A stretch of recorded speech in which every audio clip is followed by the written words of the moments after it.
खुलुमबाय आंनि नामा प्रितम गयारी आं थाखो 2आव फरायो।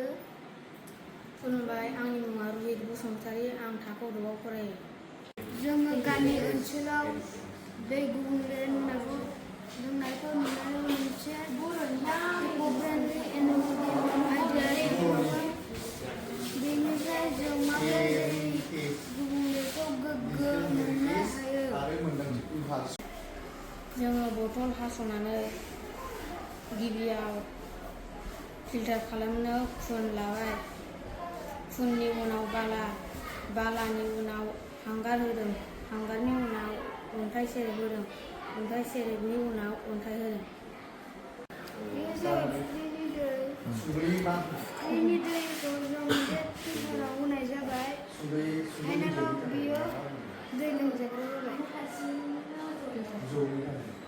दै गुबुंले लोङोबा जोंनि सावस्रिया गोबां खहा गोनां जानो हागौ, जेरै कलेरा, डिसेन्ट्रि, डायरिया,